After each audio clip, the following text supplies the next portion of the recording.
It's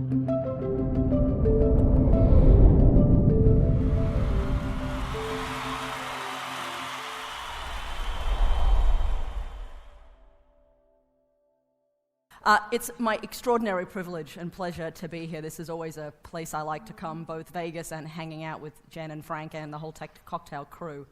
I thought about what I should talk about today, but it really sort of struck me under a banner of celebrate. Perhaps what I wanted to talk about was magic, and about why it was we needed to work out how to use technology to deliver magic.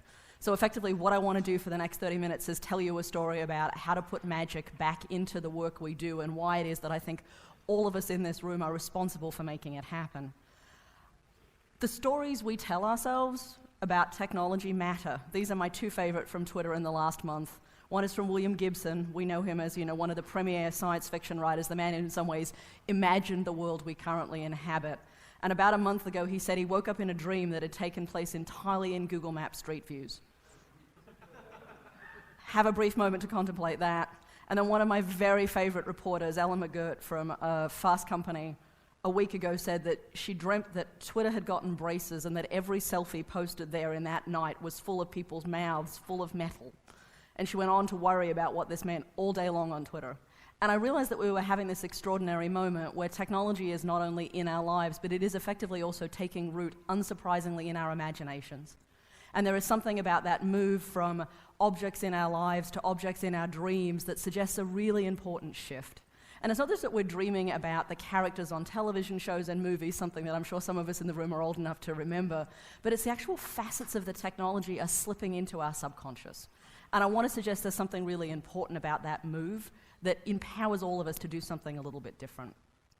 Because it turns out that move is also about something that, as a researcher, I'd call the socio-technical imagination. So that fusing of culture and society and lived life with technology. So the stories we tell, not just about what technology does, literally, but what it means, how it makes us feel, both in good and bad. And for me, that moment was really crystallized about 2 years ago when this video turned up on YouTube. I'm not going to play this video because it will distract all of you for the rest of your day, but I'm going to tell you it is out there. It is 47 seconds of high-definition splendor. It is a Furby. Do we remember Furbies? Yes. It is a Furby in staged conversation with Siri, which is about as good as it gets, because the Furby goes, and Siri says, "I don't find Graham in your address book." And the Furby goes, and Siri says, "Would you like me to call Shell Oil?" Which is totally excellent. And there are 45 more seconds of this just splendid miscommunication. And I saw this video and I loved it, and I showed it to all of my colleagues until I had bored them witless, and I couldn't work out why I couldn't let it go. Until I realized this was actually about three things, and the three things were really important. The first one was, this is a kinship diagram of technical objects, right? This is grandparent talky thing to baby talky thing, and what happens in a kind of 15-year technology cycle. These are the earliest pieces of technology that we as consumers had access to that talked, and the most recent generation. I also realized in a kind of anthropological sense, this was like the tree of humanity. This was basically Neanderthals talking to Homo sapiens, right? This was sort of some very previous generation of talky thing to current generation of talky thing. Because of course the difference here, the evolution, if you will, is the difference is between a thing that talks and a thing that listens. And the promise of the Siri application, as imperfect as it might have been, was that it promised to listen. And in listening, it promised something really interesting, because talking is one thing. It's a broadcast mechanism. Listening suggests an engagement. It even suggests a relationship. And so I finally said to my engineers, the reason I am belaboring this with you is I think we are standing at the beginning of a paradigm shift. It's always good to have a paradigm shift. Like from human-computer interactions, which we have been in, to human-computer relationships. And that's really interesting. And my engineers did something that was even more interesting, because they went from this, happy, talky, benign Furbies, through this to this. And they said to me, if a thing can talk and it can listen and it could have a relationship with us, the very next thing it will do is kill us. And I'm like, what? They're like, yes. If it is smart enough to have a relationship with us, its very next intentionality is our ultimate and utter demise.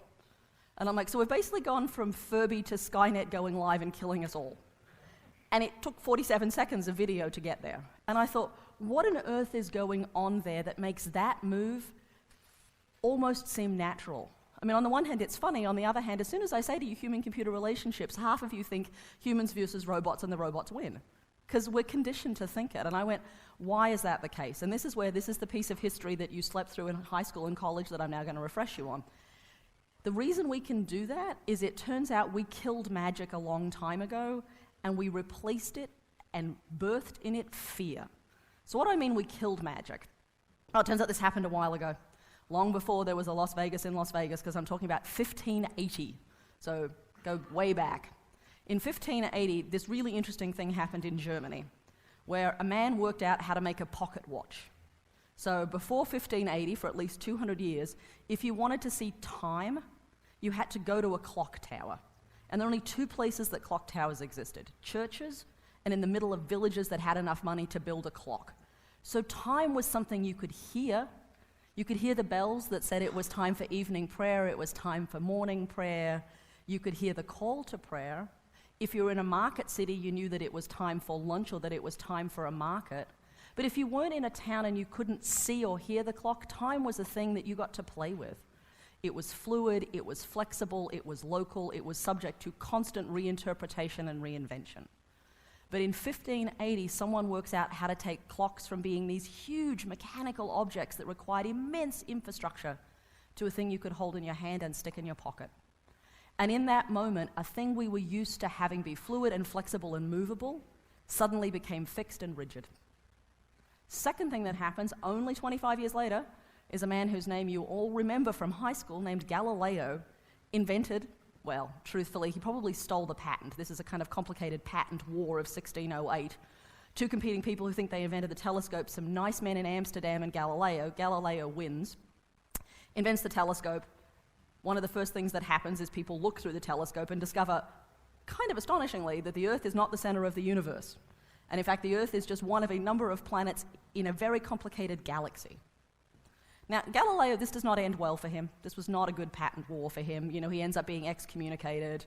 The man who takes his work, Copernicus, and basically has what we would call the Copernican revolution, where we decenter Earth as the center of the world and make the galaxy, he doesn't end well either in many ways. But the telescope starts us to have to imagine that the world we inhabit is not the center of everything. We are just part of a much larger puzzle.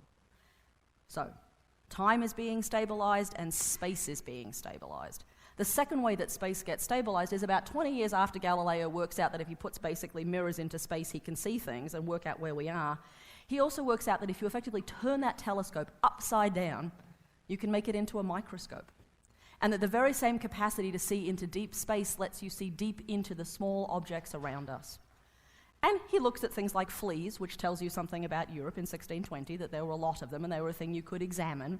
So he breaks apart the things around him, plant matter, animals, insects, and starts to discover inside all of these living objects there are known pieces that you can pull apart and track and start to, in some ways, document.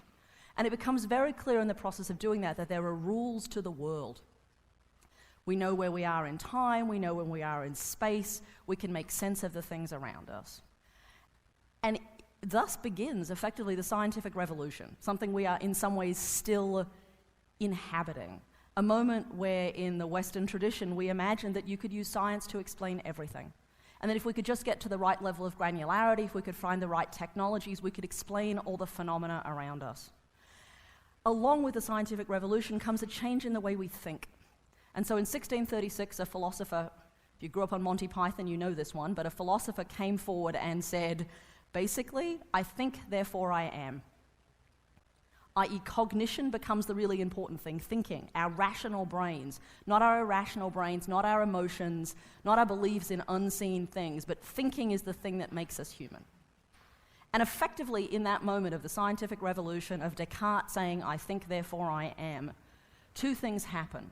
One is that we become convinced we can explain everything if we just put enough energy into it, so everything can have an explanation.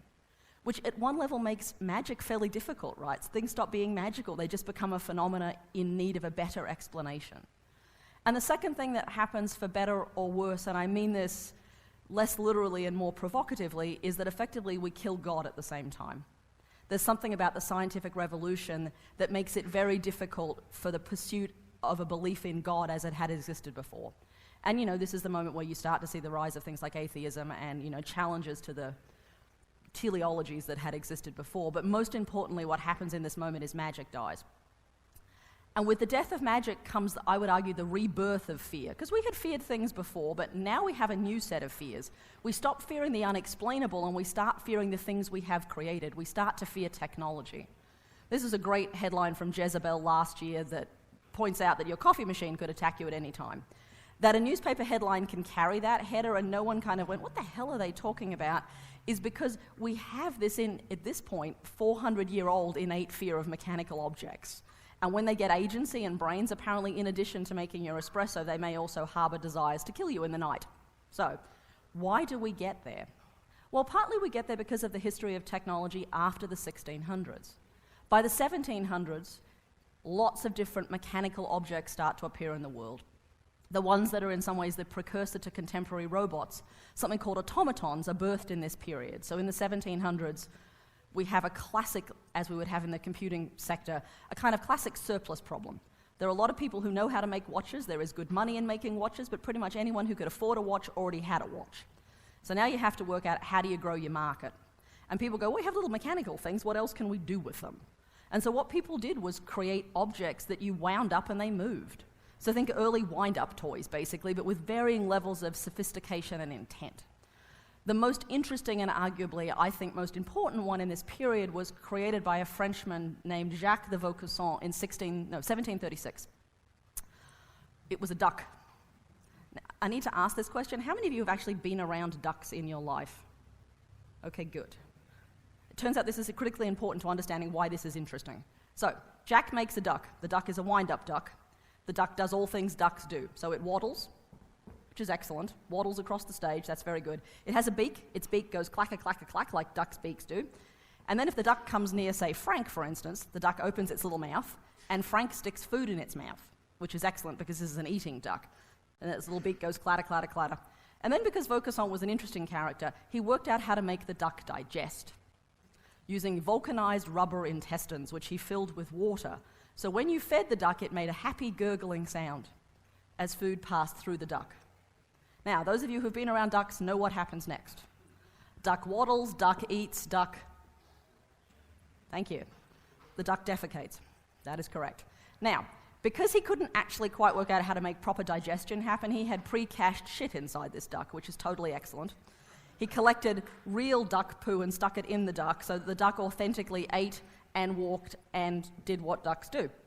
Now, this duck was terribly popular. It waddled across the stages of Europe for quite some time. It delighted the various royalty of the stages of Europe. Voltaire said of this duck, without this duck there was no glory for France.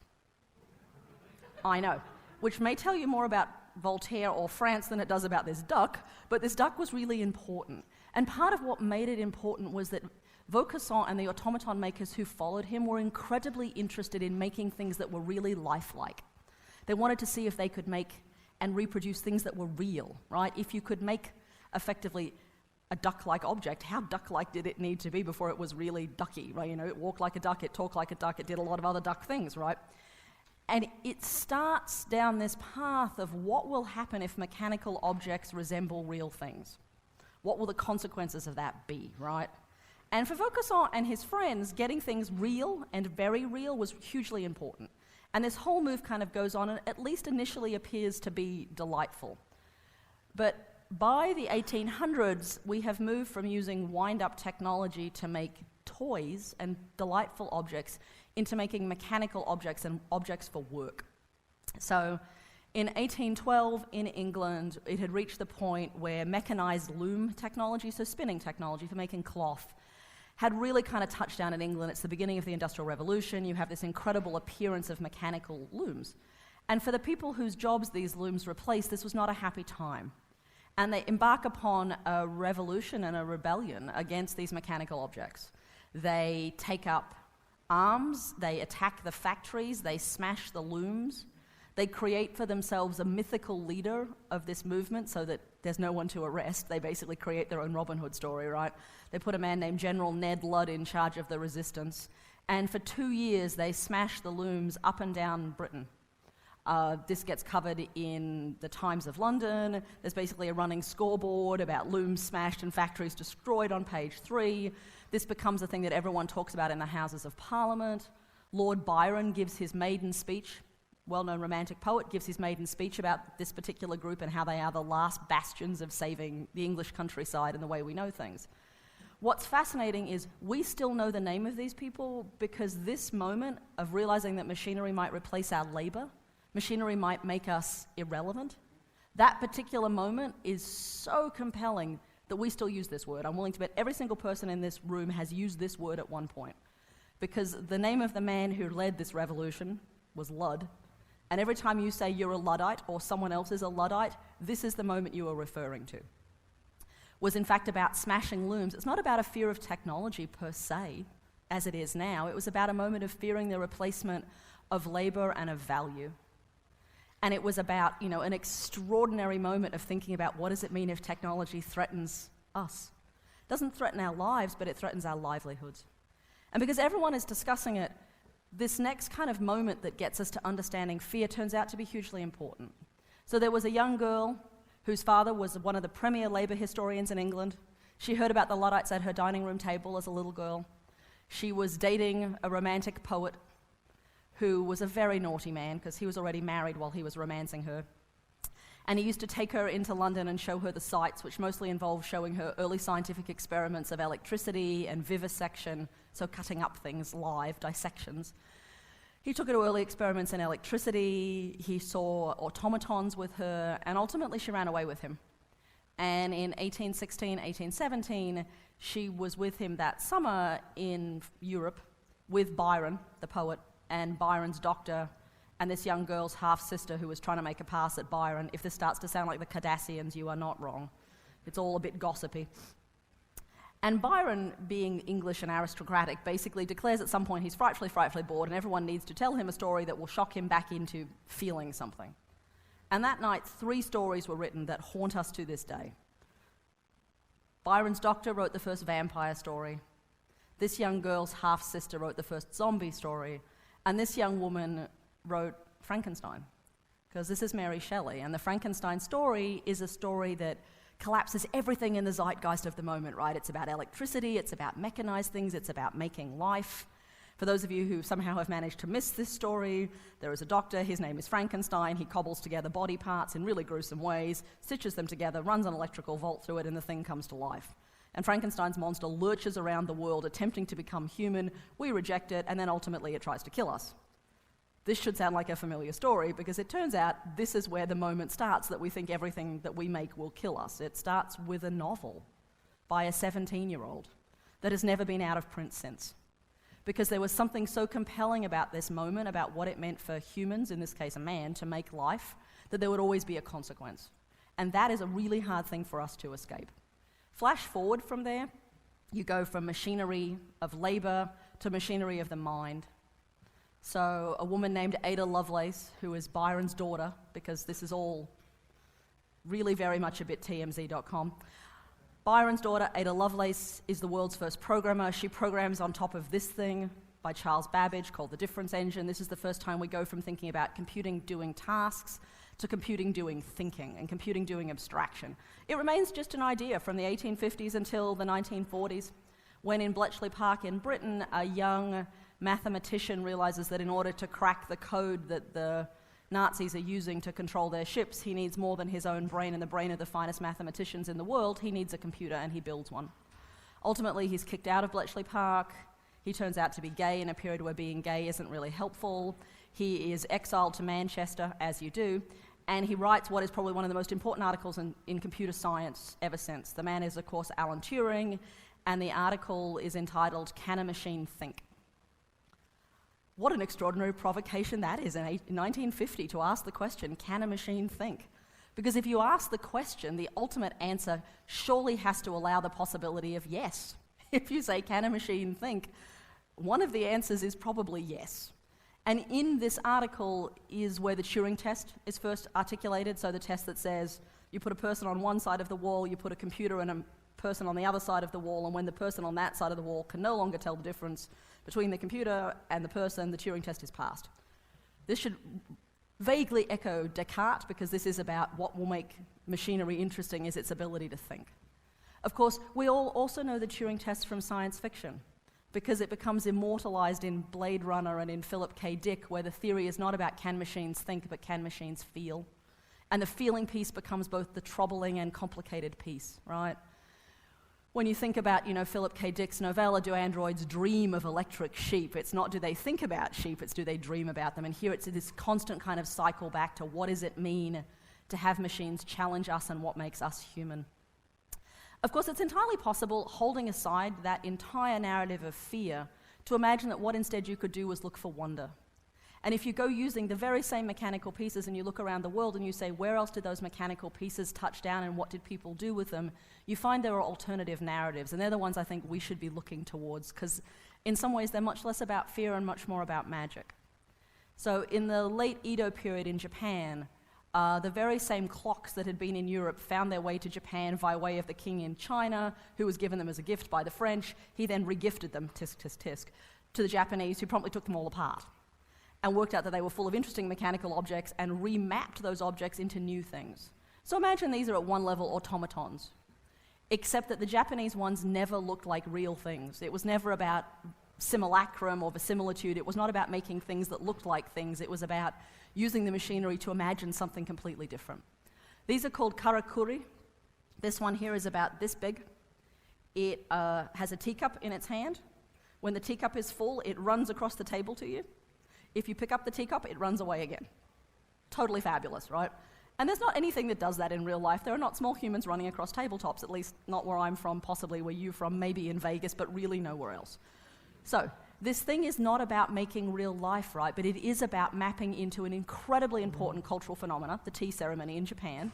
It's about making something that is beautiful and graceful and wondrous. And there was never a sense that this thing was going to come off the coffee table and kill you. It was just going to bring you tea, and the tea was going to be a beautiful experience. Move forward, to last year, and I found myself in Tokyo with some of my colleagues, and I saw this sign out of a car window and got out of a moving vehicle. Don't hang out with anthropologists is one of the morals of this story.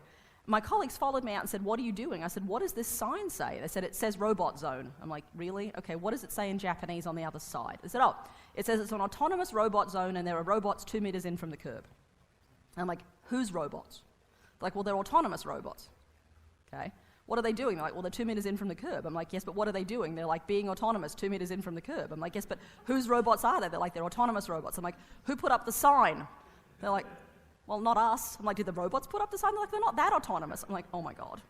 Like, how did the robots get here? They're like, they're 2 meters in from the curb. And this conversation spins out of kind of ethnographic control for quite some time until I finally go, okay, so about these robots. They're like, yeah, they're 2 meters in from the curb, Genevieve, that's what the sign says. I'm like, yeah. If we were in America, people would think that robots running around wild on streets would only lead to trouble. And they're like, yeah, that's science fiction, Genevieve. That's like the Terminator problem. This is like real. I'm like, okay, what's the difference? They're like, well, the robots are our friends. We're not worried that the robots are going to kill us because we built them. And we built them to do things for us, and they are doing them 2 meters in from the curb. And I'm like, So, same technology, completely different arc of a trajectory, completely different landing zone. One of the most famous roboticists in Japan talks about the fact that robots will achieve Buddhahood before people do, because they are capable of infinite patience and infinite grace. Completely different way of imagining what mechanical objects might do. That same roboticist talked for a long time about the notion of the uncanny valley.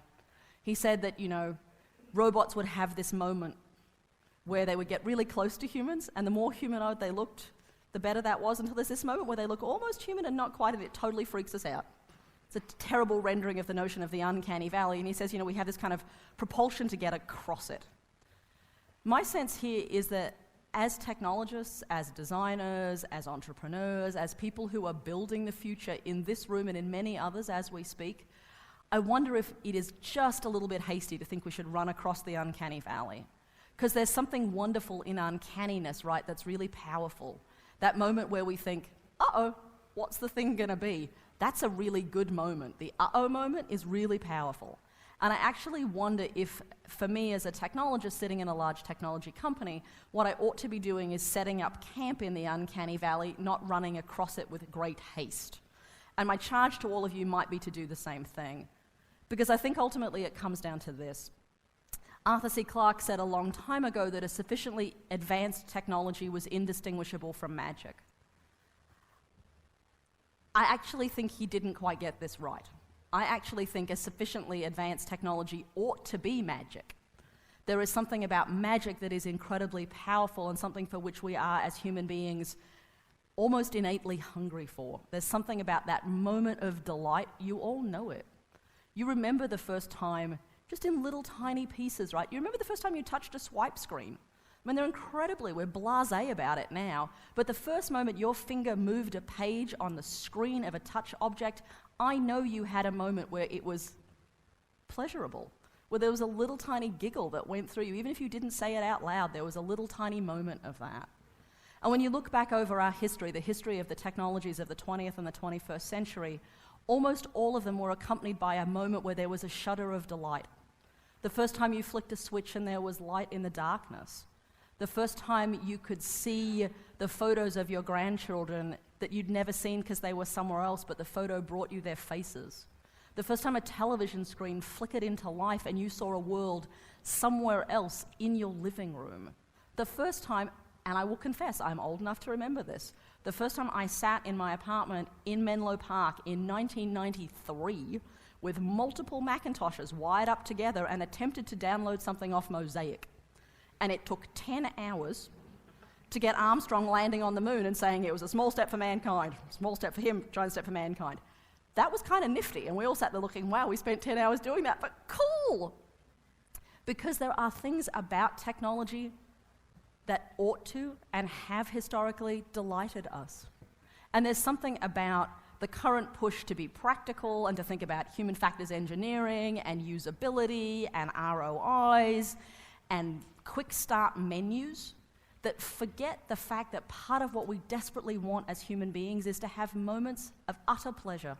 Small, giggly, silly moments. They don't need to last. I don't think every technology should be delightful all the time. That would become irritating. But there is something about a capacity for pleasure, for wonder, for magic, that is a thing we ought to work out how to re-engineer into the system. And I know you all think, what the hell does that look like? There are lots of ways of thinking about it. My current way of imagining this is to say, we are standing on the beginning of a world where we won't talk about big data, we'll talk about the algorithms that make big data useful. Because, frankly, there's been big data for a really long time. The Doomsday Book was big data, and that was 1085 AD. There's nothing new about saying we have a large data set. What is new is the algorithms we write to make sense of it. And at the moment, most of the algorithms that exist out there, I'm willing to bet some of you are working on them in this room, they're really good at finding things just like other things.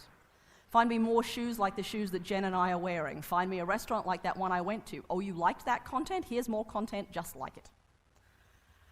And all of you have been in places or heard scenarios of mobile and smart devices that will say to you, hey Genevieve, you're in Vegas, we know you need a cup of coffee, here are 3 cups of coffee, places that are pretty good.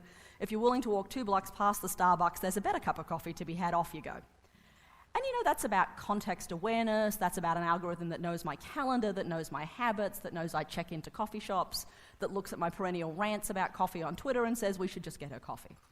But that's an algorithm designed to let me do the things I already do. That's an algorithm about familiarity, it's an algorithm about sameness. What does it mean to start to imagine a world in which the devices around us and the algorithms that run on them would say instead, hey Genevieve, we know you're in Vegas, we know you're utterly jonesing for a cup of coffee, but if you go 2 blocks in the other direction, there is a piece of public art being created on a wall on Ogden and Fifth that is so extraordinary. A, you'll never see anything like it again. B, it just turned up. And C, we know if you were standing in front of it, it's going to make you cry. And the notion of having a moment where what technology does is not deliver up more of the same, but delivers up the possibility of delight, of magic, of surprise, that is the thing I think we all need to be doing. And I refuse to do it alone, so you are all implicated in helping me do this. So thank you.